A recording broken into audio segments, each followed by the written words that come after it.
लोक निर्माण एवं शहरी विकास मंत्री विक्रमादित्य सिंह ने कहा कि प्रधानमंत्री ग्राम सड़क की योजना के चौथे चरण में प्रदेश को 4,000 करोड़ रुपए की अतिरिक्त धनराशि प्राप्त होगी। यह धनराशि प्रदेश के 800 गांव को बेहतर रोड कनेक्टिविटी सुनिश्चित बनाने की ऊपर व्यय की जाएगी। उन्होंने ये बात गुरुवार को चिंतपूर्णी विधानसभा क्षेत्र के अपने दौरे में अनेक महत्वपूर्ण विकास परियोजनाओं के निरीक्षण के दौरान कही। इस दौरान उन्होंने परियोजनाओं की प्रगति की समीक्षा की और अधिकारियों को निर्देश दिए कि सभी निर्माण कार्य निर्धारित समय सीमा के भीतर और गुणवत्तापूर्ण तरीके से पूरे किए जाएं। विक्रमादित्य सिंह ने कहा कि राज्य सरकार हिमाचल के हितों को केंद्र सरकार के समक्ष पूरी मजबूती के साथ रख रही है।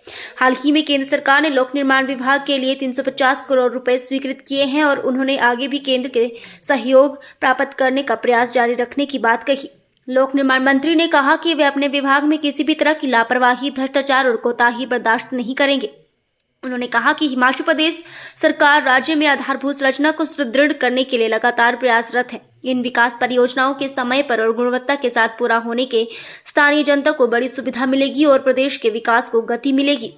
उन्होंने चिंतपूर्णी विधानसभा क्षेत्र में बड़े पैमाने की परियोजनाएं लाने की प्रतिबद्धता जताई। उन्होंने कहा कि आने वाले समय में श्री चिंतपूर्णी के लिए कुछ बड़े प्रोजेक्ट की DPR तैयार करने की स्वीकृति के लिए दिल्ली भेजी जाएगी ताकि यहां नई परियोजनाओं के काम किए जा सके।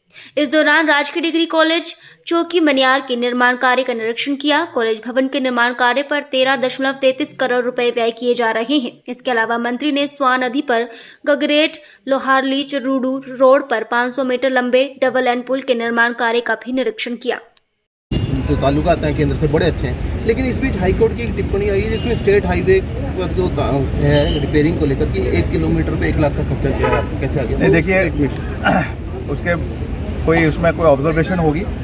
मैंने अपने विभाग के अधिकारियों से भी उसके बारे में बात करी है, एडवोकेट जनरल से भी उसके बारे में बात करी है, जो हमारे मसले को कोर्ट में रखते हैं।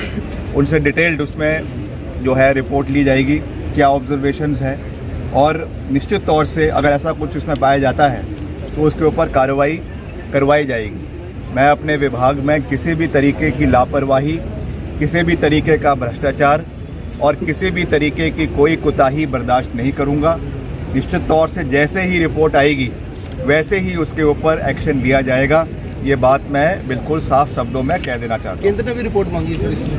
नहीं, अभी तक मेरी जानकारी में ऐसा कुछ नहीं है। कुछ मीडिया में ऐसी चीज़ें चल रही है, मगर जब तक उसकी पुख्ता जानकारी हमको नहीं मिलती है तब तक उसके बारे में मैं कुछ नहीं कह सकता हूँ। मगर जैसे ही उसमें कोई सब्सटेंशियल अगर हमको कोई रिपोर्ट आती है, उसमें कुछ पाया जाता है, तो निश्चित तौर से मेरे माध्यम से उसके ऊपर कार्रवाई करवाई जाएगी। ये मैं विश्वास दिलाना चाहता हूँ। आज सुबह तो आया है, आज सुबह ही मसला निकल कर आया है। कम से कम में 1 महीने का तो समय लगेगा रिपोर्ट आने में, उसके बाद कार्रवाई करेंगे। सर, प्रदेश की आर्थिक स्थिति को लेकर भाजपा लगातार जो है कांग्रेस पर हमला कर रही है, क्या कहना चाहिए? आर्थिक स्थिति बिल्कुल ठीक है, कोई चिंता की बात नहीं है। मिलकर कार्य कर रहे हैं, मिलकर हिमाचल प्रदेश को आगे लेकर जाना है। ये स्थिति कोई जो थोड़ी बहुत है आज की नहीं है। इसके पहले जयराम जी की सरकार थी, उस समय भी आर्थिक स्थिति ऐसी थी। उसके पहले मेरे पिताजी प्रदेश के मुख्यमंत्री रहे, उस समय भी स्थिति थोड़ी मुश्किल थी। मगर ये तो जो मुखिया है उनका काम है कि जो है मिलकर आगे चलना है, तो उसमें कोई दिक्कत नहीं है। मुख्यमंत्री जी पूरा प्रयास कर रहे हैं कि हिमाचल को आर्थिक स्थिति से जो आर्थिक संकट है इससे बाहर निकाला जाए और हिमाचल को आगे लेकर जाया जाए। तो इसमें मुख्यमंत्री तब इतनी स्थिति खराब हुई थी, केंद्र से सहयोग अच्छे थे। नहीं, सहयोग तो अभी भी हम लेकर आ रहे हैं। अभी भी हम 350-400 करोड़ का सहयोग लेकर आए हैं। पिछले साल में 3,000 करोड़ का सहयोग मैं अपने विभाग के लिए लेकर आया हूँ PMJSY में। आज उसके पूरे काम चले हुए हैं। यहाँ पर भी आज उसकी निरीक्षण करने जा रहे हैं पूरे प्रदेश के अंदर। उसमें है अभी PMJSY 4 का एडिशनल 4,000 करोड़ हमको मिलने जा रहा है।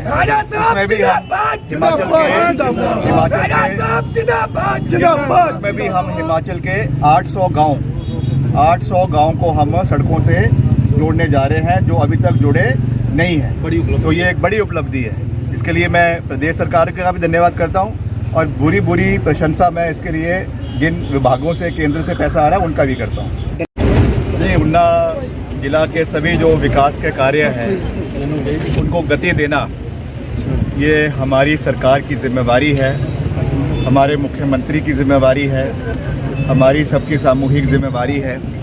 और जितने भी काम यहाँ पे चल रहे हैं खास करके मेरे विभाग से संबंधित जो काम चल रहे हैं पीडब्ल्यूडी के, चाहे सड़कों के काम हैं, पुलों के काम हैं, आपके डंगे के काम हैं, जो नुकसान बरसातों में हुआ है उसके काम है, जो हमारे कॉलेज के काम चले हुए हैं या और जो विभागों के काम चले हुए हैं, उनको गति देने के लिए हमने ये दौरा 2 दिन का रखा है, ताकि हम हर जगह पे जाके मौके पे जाकर उन कामों का निरीक्षण करें, उनको गति प्रदान करें, समय पर उन कामों को पूरा करवाया जाए ताकि उसका लाभ हमारे क्षेत्र के सभी लोगों को मिले।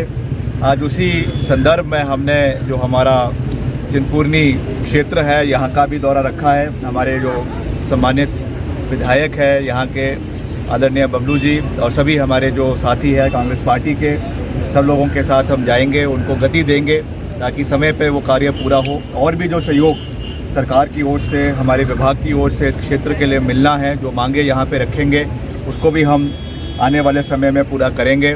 केंद्र से भी हिमाचल के लिए पूरा सहयोग लाने का प्रयास करेंगे। हम पूरी मजबूती से हमेशा हिमाचल के हितों को केंद्र के समक्ष भी रखते हैं। अभी हमको हाल ही में हिमाचल प्रदेश को जो है, मेरे विभाग को करीबन 350 करोड़ रुपए हिमाचल प्रदेश के लिए हम लेकर आए हैं दिल्ली से। वैसे ही आने वाले समय में अभी मैंने बात भी करी है विधायक जी से कि कुछ यहाँ के बड़े प्रोजेक्ट हम देखेंगे जिनको हम यहाँ से DPR बनवा कर दिल्ली भिजवाएंगे, वहाँ से भी उसको लाने का प्रयास किया जाएगा ताकि यहाँ के जितने भी विकासात्मक कार्य हैं उनको गति दें और हम सब मिलकर यहाँ के विकास कार्यों में अपना सहयोग दे सकें।